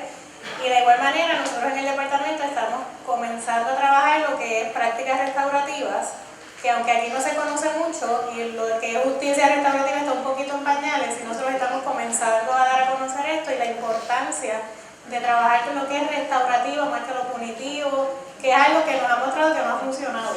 Así que AWARE es Departamento de Educación AMSCA y el ITM, que entonces aquí tenemos, ¿verdad?, las colaboraciones en triada, y estamos bien comprometidos con que esto funcione para ayudar a estos muchachos. Sí. Y en Estados Unidos, por ejemplo, los sistemas escolares tienen un oficial de policía, se llaman SROs. Eso en Puerto Rico no existe. Es un oficial de policía que está en el plantel escolar y en muchos casos, si se utiliza de forma no punitiva, sino como práctica restaurativa, ese oficial entonces sirve como un vínculo. Eso en Puerto Rico no lo tenemos, pero tenemos otras estrategias. Y me lleva la compañera de AMSCA, ¿verdad? AMSCA es un partner con este proyecto AWARE, así que parte de lo que hemos trabajado y la población en general desconoce, AMSCA ha estado bien en la vanguardia. En los últimos 24 meses han recibido 9 propuestas federales nuevas, súper innovadoras, para proveer servicios de salud mental y esa conexión con jóvenes y adolescentes. Háblanos un poquito de lo que está pasando allá, el tratamiento en AMSCA.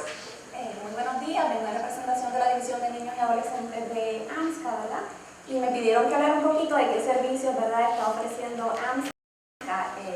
Como parte del plan de trabajo en los últimos 2 años, AMSCA ha estado adiestrando a todo el personal de la División de Niños y Adolescentes en lo que es sistema de cuidado enfocado en el trauma, y también en el modelo de sistema de cuidado, conocido, ¿verdad?, en inglés como wraparound, que es un sistema de cuidado muy similar al que nos están presentando, ¿verdad?, en el día de hoy. La División de Niños y Adolescentes tiene servicios bajo todos los niveles de cuidado, ¿verdad?, desde el menos restrictivo hasta el menos restrictivo. Nosotros tenemos una clínica ambulatoria en Río Piedras, que se encuentra ubicada en el centro médico, que ofrece servicios a niños y adolescentes, tanto para áreas de salud mental como áreas para trastornos por uso de sustancias. Tenemos también los programas de iniciativa en el área oeste y en el área este, y esto es un modelo bien basado en el sistema de cuidado, donde ofrece apoyo con acuerdos colaborativos con educación, con el Departamento de la Familia, y es para niños y adolescentes también. En el modelo residencial, AMSCA tiene 2 tratamientos residenciales actualmente. Uno para adolescentes, que es de 13 a 17 años de edad, donde tenemos poblaciones, ¿verdad?, que se ofrecen servicios para niños y adolescentes con uso de sustancias y también con diagnósticos de salud mental. Y tenemos un nuevo bebé, que no sé, ¿verdad?, deben haberlo escuchado en las noticias, que es el residencial de menores, que es un residencial que va a estar dando servicios en un acuerdo colaborativo con el Departamento de la Familia a niños de 5 a 12 años y está bien enfocado en el modelo de sistema de trauma complejo. Nosotros tenemos un acuerdo colaborativo con el Justice Resource Institute, que nos están dando asesoría técnica y nos están apoyando en ese proceso, y estamos utilizando el modelo de apego, regulación y competencia. Y en el nivel hospitalario, pues tenemos la sala estabilizadora, que se encuentra ubicada en el Hospital Regional de Bayamón. Así que, si miramos intervenciones state of the art basadas en evidencia, AMSCA tiene ese continuo nuevamente. ¿Cuál es el reto en Puerto Rico? Fragmentación, y que no tenemos, hay una sala estabilizadora para todo el país. Así que Es retante porque no tenemos la escala para atender y tener el servicio en todas las áreas. Una de nuestras esperanzas es que AWARE sea un experimento, este proyecto del que hablaba Yulimar, para demostrar que si unimos los recursos de AMSCA con los del Departamento de Educación, con el apoyo de la universidad, y podría ser la Albizu, pero podría ser otra, podemos demostrar que se le puede dar continuidad a estos proyectos. Muchos de estos jóvenes se nos escapan, ¿verdad? Porque ya no están en la escuela, están en otro ámbito. Carlos, háblanos un poquito, ¿verdad? Tú eres el procurador de menores de Puerto Rico, asistente especial de la secretaria, tú ves el otro lado del asunto. Cuéntanos de eso y qué posibilidades tú le ves a este proyecto. Básicamente, yo diría que el problema de gran parte de los jóvenes que llegan ante a la justicia juvenil o a los tribunales de menores, el menor en común en cada uno de ellos es que la etapa preventiva no es una etapa preventiva como tal, y por eso es que llegan a nuestra atención. Así que cuando llega este joven ya muchas veces al tribunal, en gran parte de los casos, ya tienen unas deficiencias tan profundas y unas situaciones tan profundas que ya es cuesta arriba. No niego que ¿verdad? Los tribunales de menores tienen, bajo la ley de menores, tienen un mecanismo para poder atender esas necesidades de una manera muy particular, pero yo soy de los que pienso que en la parte preventiva, si hubiésemos trabajado las circunstancias de otra manera, pues definitivamente no llegaba. Algo que me gustó mucho del sistema es precisamente cómo se cambia, no la función del policía, sino que es una perspectiva distinta, ese acercamiento del policía al ciudadano. Lo que era antes el policía de la comunidad, como mencionaba informalmente dialogando, se ha perdido ese policía de la comunidad, ese sentido de que ese policía es parte de la comunidad y ese approach que él hace o ese acercamiento de una manera tan distinta para él hacer un referido. Yo creo que si todos estos servicios que hay a través de la isla se dan a conocer a través de algún tipo de libro general o algún banco de servicios, y la policía los tiene disponibles para, una vez se identifique, parecido a los formularios que ellos utilizan allá, definitivamente pudiésemos hacer los distintos referidos a estos programas para que estos jóvenes reciban los servicios. Así que mi experiencia es que, ¿verdad? Yo siempre lo menciono, si no trabajamos los menores, la problemática de este menor, que hoy quizás puede ser una cosa insignificante, más adelante, créanme, lo que empezó como yo digo mucho en mi charla, el que se está robando quizás algo en Walgreens, una promoción de una tontería, si no trabajamos esa situación particular de ese joven, mañana, creemos que no, puede ser un callar, puede ser otras circunstancias que a lo mejor ¿verdad? Lo llevaron a delinquir y que comenzaron de una situación a veces familiar, económica o lo que fuera. Así que para mí este programa definitivamente, si se logra establecer en Puerto Rico, va a requerir una educación de parte de la uniformada. Creo que la educación es primordial. Así que hay que educar, cambiar el concepto de lo que nosotros vemos como es justicia juvenil. Hay que cambiar ese paradigma para poder de alguna manera reformar el sistema. Y la pregunta sería, ¿y esto es posible en Puerto Rico? Absolutamente sí. Acabamos de regresar el Consejo Asesor del Gobernador para la Delincuencia Juvenil de la conferencia anual, donde se reúnen todos los consejos de los estados y territorios. Llegamos ayer, bien temprano por la mañana. ¿Por qué les traigo esto? Porque si nosotros, me encantó lo que dijo, no sé si fue Rachel o fue uno de los policías, hay que mirar ese encuentro del joven con el aparato policíaco como una oportunidad, ¿verdad? Ese joven quizás no lo agarramos en el ámbito escolar o no pudimos trabajar con sus papás cuando mamá estaba embarazada o a través de destrezas de crianza. Hay jóvenes que se nos escapan, pero si nosotros reformulamos el uso del intercambio entre la policía y el joven, no como algo punitivo, sino como una oportunidad, podemos hacer grandes cambios. Y les quiero hablar de esto para mostrarles que si bien es cierto que no tenemos este programa en Puerto Rico en este momento, tenemos una trayectoria de lecciones aprendidas con otro programa que se trabaja con policías municipales, que ha sido súper exitoso. Esto es una campaña que se ha trabajado con AMSCA y con organizaciones de base comunitaria y con la policía por los últimos 8 años para monitorear el expendio y venta de alcohol a adolescentes. Y ha sido súper exitosa y ahora la estamos llevando a escala a más pueblos. Y en el proceso de hacer esta campaña nos dimos cuenta que el policía municipal o la policía estatal o los inspectores de Hacienda pueden ser tremendos aliados. Eso es algo que no sabíamos. Así que ciertamente hay un historial aquí que nos dice que podemos hacer algo distinto. No sé cuántos saben, Carlos, tenemos 13 regiones jurídicas, ¿verdad? En cada una de ellas hay un trabajador social asignado. Eso es del lado del Departamento de Justicia. Yo estoy aprendiendo con Carlos. Del lado de tribunales, hay una unidad de trabajo social completa, ¿verdad? Con, por decirlo así, una batería de trabajadores sociales para precisamente cuando esos casos llegan al tribunal, son los que hacen esa radiografía de ese menor, que identifican esas necesidades para referir servicios. yo aprendí esto en el viaje y rápido yo empiezo acá en Google, le digo a Carlos, ¿esa gente alguna vez nos van a adiestrar juntos? Típicamente no. O sea que nosotros tenemos la fuerza laboral que ya está en tribunales y ya está en el Departamento de Justicia. Tenemos los policías municipales y la sombrilla de la policía, pero nunca se han adiestrado juntos. Y tenemos el recurso humano y expertos en las organizaciones de base, en las universidades. Así que esto no sería difícil de hacer. Además, sí, Héctor, y después vamos para atrás. Yo creo que también tenemos que irnos acostumbrando a que el campo de prevención, el campo de servicios humanos, trabaje con el campo de law enforcement. Nosotros tenemos una división que hemos ido creando a través del tiempo artificial. Nos ha pasado, nosotros desarrollamos una intervención que necesita ambos, ¿verdad? Que tiene ambas perspectivas. Check ID, que lo que hace es que se dedica a personas jóvenes, van a un establecimiento que vende alcohol y tratan de comprar alcohol, y si se les van a pedir a vender alcohol y no les pidieron ID, pues lo orienta y entra un oficial de Hacienda y posiblemente multa. Y la primera reacción que hemos tenido típicamente cada vez que hemos hablado del programa es: no, yo hago prevención, yo con allá la policía que bregue por su lado, o allá lo enforcan que bregue por su lado. Eso es una distinción artificial falsa. Pónganse a pensar en tabaco, en cigarrillo, que es el mayor éxito de salud pública en la segunda mitad del siglo XX.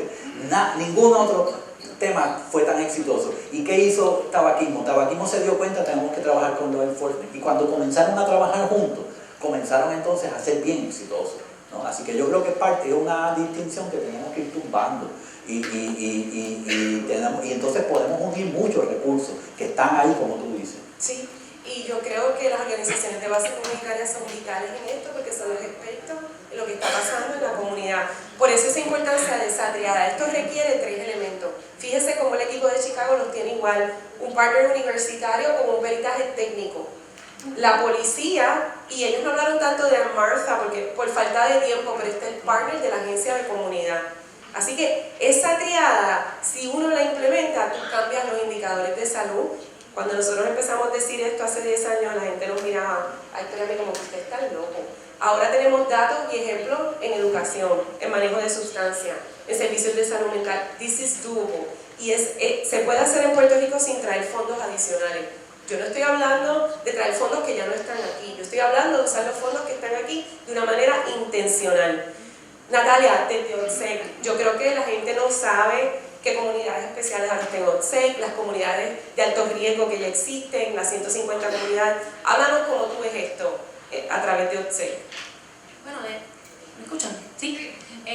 Bueno, desde la perspectiva de la Oficina para el Desarrollo Socioeconómico y Comunitario, que trabajamos directamente con 754 comunidades especiales, y pues estamos ahí con ellos mano a mano en todo tipo de situación que tengan, no tan solo estructural, etcétera, sino que estamos tratando de que, de mi parte, por ejemplo, el programa de justicia juvenil esté más inmerso en la comunidad y que la prevención salga de ahí. Por lo tanto, yo entiendo que la comunidad debe de ser el primer stop, ¿verdad? Estamos hablando de justicia, pues ya quizás es un poquito más tarde la prevención, pero asimismo les puedo decir, basándome también en lo que acabamos de experimentar en el Coalition for Juvenile Justice, definitivamente entra muy probablemente el menor por una situación familiar. Nosotros vivimos la experiencia de ver un caso de una muchacha que le rompió una ventana del carro a su hermano, y esa fue la razón de ella entrar al sistema, conocer el sistema. Luego de eso estuvo 3 años inmersa en el sistema, in and out, por distintas cosas, mucho más graves definitivamente, y si no eran problemas en la escuela, eran problemas dentro de su comunidad. O sea que estamos aquí definitivamente los partners que debemos de estar, pero para colaborar en conjunto, para conocer los servicios que está haciendo cada cual. Muy probablemente no todo el mundo conoce que las comunidades especiales ya no se llaman las comunidades especiales, o qué servicios se brindan en nuestra oficina. Por lo tanto, no podemos seguir estando en silos para bregar con o atajar este problema, que no debería ser un problema, debería ser un challenge para todos nosotros, un reto. el poder prevenir que los jóvenes entren al sistema y definitivamente que regresen. El modelo que están presentando yo pienso que es excelente. Pienso que debería comenzar quizás como un proyecto piloto dentro de una comunidad o dentro de un municipio en específico. La policía municipal es mucho más activa, o podemos hacer más acercamientos con la policía municipal y con el estatal, pero en la medida en que empecemos con uno, pues se puede ir expandiendo dicho programa. Yo entiendo que sí. Y quería resaltar en esa vena algunos esfuerzos que hay en la isla. Hace 10 años, si yo les hubiera puesto este mapa, no había ni un solo pueblo marcado. Hay unos fondos federales, se llama Drug Free Community Grants. Este grant puede estar en cada zip code existente en una jurisdicción. En Puerto Rico hace 10 años había 0. En un esfuerzo titánico entre AMSCA, nosotros y 10 organizaciones de base comunitaria en ese momento, trajimos todos los adiestramientos y el mapa se ha ido prendiendo poco a poco. Puerto Rico ahora mismo tiene 6 de estas coaliciones y es una oportunidad bien valiosa porque el fondo va directo a la organización de base comunitaria y se convierte en un hub. Lisa enseñó esa florecita del modelo, que es un modelo de SAMHSA, del Substance Abuse Mental Health Administration de los Estados Unidos, basado en evidencia de cómo se hace planificación comunitaria. Quiero resaltarle esto porque esto ya existe en Puerto Rico y tenemos 6 grupos que están recibiendo esos fondos. Imaginen si nosotros unimos todos esos saberes con las 150 comunidades 754 especiales, 754 de las que habla Natalia, que tienen líderes comunitarios, que tienen ya un sentido de urgencia por los mismos residentes. Así que es cuestión de voluntad. Quiero abrir el pleno, tenemos tiempo chévere. Ricardo, hay micrófonos por ahí para que ustedes en la audiencia hagan comentarios. Aquí hay un montón de colegas con un montón de peritajes, comentarios, preguntas, reacciones que quieran hacer desde la audiencia. Este es el momento. En lo que va llegando, yo quería aportar un poquito, Sí. que lo estamos trabajando en educación también, pero que todos debemos comenzar desde ahí porque se ve algo complejo, pero con todo lo que ellos trabajaron, la base de todo esto es la inteligencia emocional.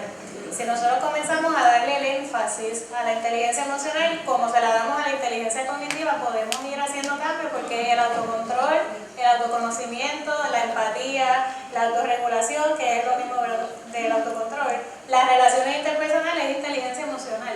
Y nosotros, él lo habrá visto con los menores, yo trabajo en instituciones correccionales también, y no saben identificar a veces ni las 6 emociones básicas que existen. Y esto desemboca en muchas de las situaciones que nosotros estamos trabajando. Aparte de AWARE, que también lo incluye AWARE, nosotros estamos introduciendo currículos socioemocionales en las escuelas, pero necesitamos el apoyo de todos, ¿verdad? Que en la casa llorar no es malo, que coraje no es lo mismo que frustración, ¿verdad? Tenemos que ir mostrando y nombrando las emociones de manera correcta y cómo las trabajamos desde chiquitos. Él mencionó ahorita la importancia del embarazo. O sea, mencionó un ejemplo de embarazo y seguí pensando, porque ahora mismo en Puerto Rico la psicología perinatal no se trabaja. Nosotros somos de una isla pequeña, pero somos muchos. Solamente tenemos 6 psicólogos perinatales en Puerto Rico nada más.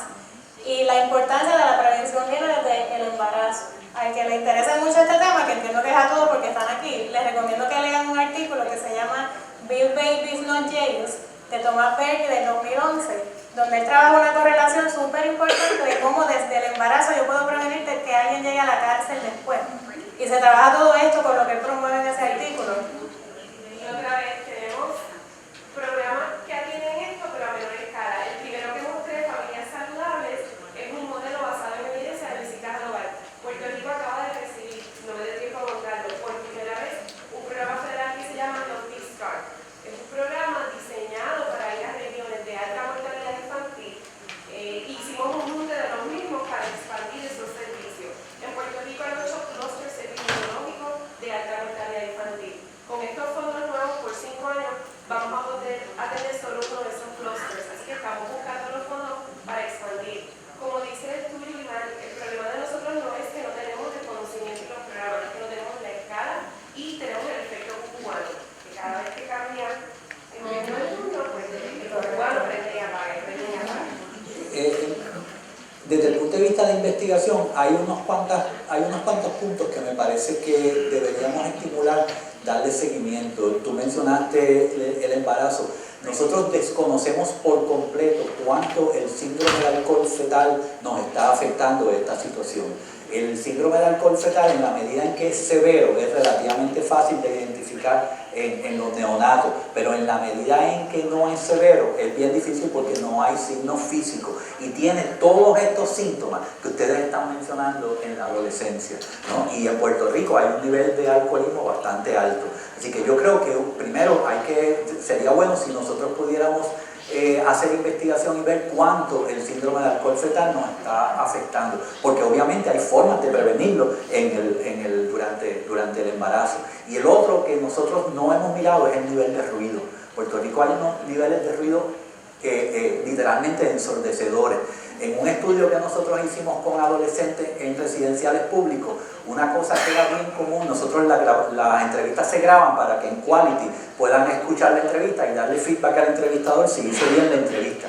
Y una cosa bien común era que uno, era bien difícil escuchar la entrevista por el nivel de ruido, y dos, casi todos los adolescentes en algún momento en la entrevista hablaban del nivel de ruido, de cómo era insoportable este ruido. Si se les preguntaba dónde tú quieres vivir, lo primero que decían, en un sitio que no tenga este nivel de ruido.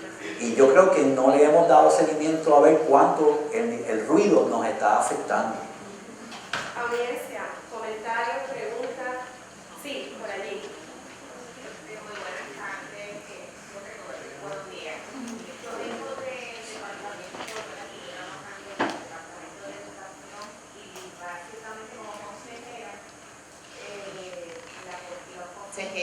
Intervienen mucho en el área de prevención en las escuelas. Ahora mismo me encuentro trabajando de la nocturna en una universidad. Participo en la coalición de Carolina y precisamente lo que usted dice, y vamos a estar yendo a los garajes y tiendas para trabajar ese punto. Pero tengo una gran preocupación. Del año que llevo trabajando en la universidad se me ha hecho sumamente difícil conseguir recursos de prevención en drogas y alcohol para la comunidad universitaria nocturna. Uno llama mucho a las agencias y todas dicen, después de las 5 no tengo persona que te pueda ayudar.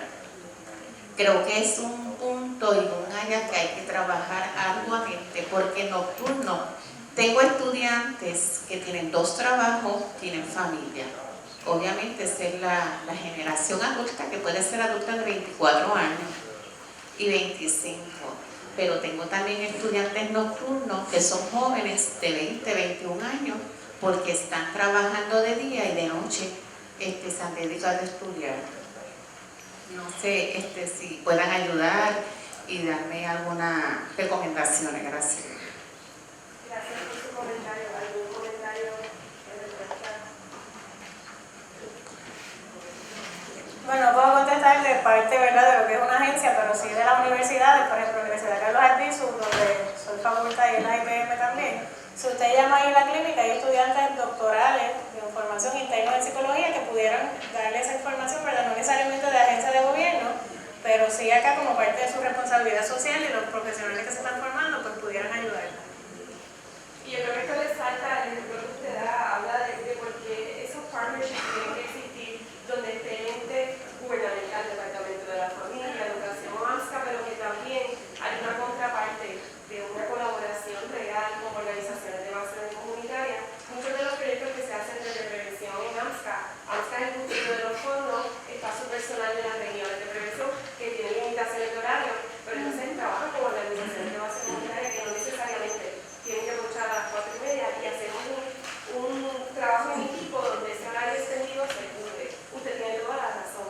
Así que yo creo que parte de la solución es, tienen que ser proyectos en modelos colaborativos entre la UCBIOS, el Estado, universidades. Ese es el modelo que realmente demuestra evidencia de que funciona, como los compañeros de Chicago.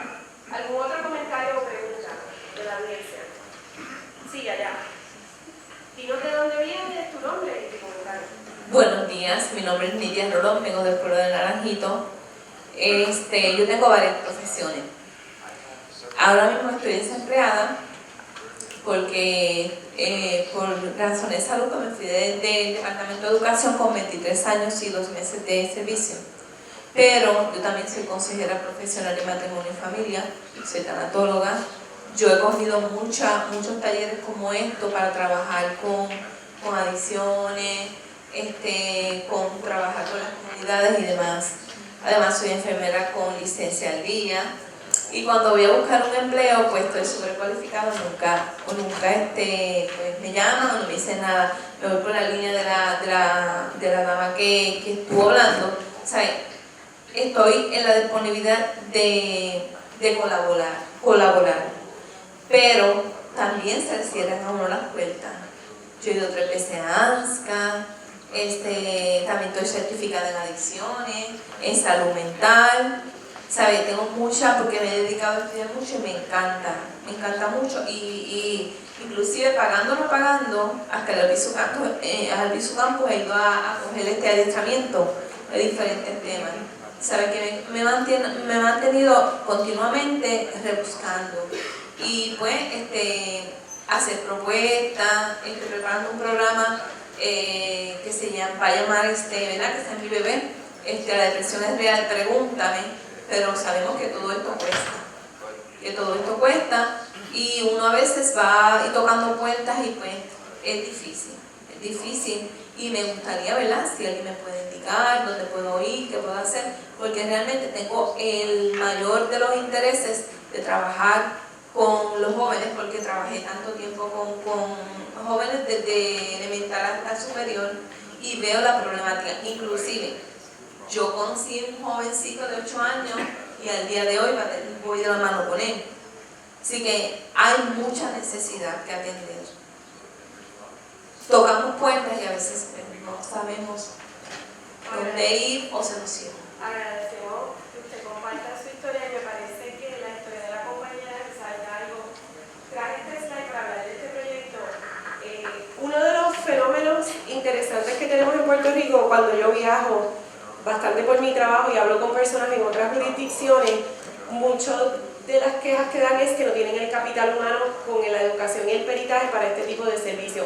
El fenómeno en Puerto Rico es lo opuesto. Nosotros tenemos un superávit de trabajadores sociales, de psicólogos, consejeros, gente súper preparada, pero hay fragmentación de los servicios, y uno de los fenómenos que les confieso que no fue planificado, pero se dio cuando comenzamos este proyecto hace 6 años, no nos habíamos dado cuenta que además de proveer servicios en áreas fuera del área metropolitana de Puerto Rico para jóvenes en el sistema escolar, una de las cosas que ocurrió es que se generaron empleos.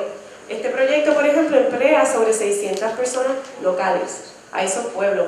Así que se pueden hacer 2 cosas a la vez: proveer el servicio que tanto necesita la población, pero también generar empleabilidad para la gente que vive en esas comunidades, que tiene la educación como usted y tiene el peritaje y conoce a la comunidad. Así que yo pienso que eso realmente sí, es muy importante, y seguir trabajando para traer más fondos a Puerto Rico, algunos de los cuales deben residir, ¿verdad?, en el gobierno, pero muchos de los cuales deberían residir en las organizaciones de base comunitaria para que haya continuidad en esos servicios. Yo quería comentar algo. Básicamente, ¿verdad?, mi opinión es que en la medida que no conciliemos el sistema de justicia con la parte social y la preventiva, definitivamente estamos destinados al fracaso. Y entiendo que es lo que ha venido ocurriendo a través de los años, que la rama, ¿verdad?, de investigativa, judicial o de alguna manera criminal se ve aparte de la parte preventiva y social, que lo que él le estaba mencionando. Y al día de hoy eso persiste. En la formación mía, por ejemplo, soy abogado. Así que yo no tengo base en trabajo social. Mi trabajo, ¿verdad?, como procurador, una vez yo estaba en los tribunales, es por la exposición de los casos de menores y la exposición a trabajadores sociales, que fui nutriéndome de esa experiencia para atender cómo manejar estos casos y por qué este menor tiene esa problemática. Pero la realidad es que las agencias de ley y orden en Puerto Rico no lo visualizan de esa manera y no están enfocados en eso. Así que aquel paradigma o no el paradigma, aquí lo que habría que trabajar es cómo reenfocamos. Y vemos que la delincuencia, precisamente, cuando ya se llega a la delincuencia, es el resultado de que no hubo una prevención, de que hubo unos problemas sociales, y esos problemas sociales llegaron al tribunal. En la medida que nosotros conciliemos y entendamos eso como sociedad y que trabajemos en equipo, las bases comunitarias, los trabajadores sociales, psicólogos, en conjunto con las agencias de ley y orden, definitivamente podemos atacarlo de una mejor manera. Así Yo que creo ese que es el mayor reto. ese es el mejor cierre para esta conversación.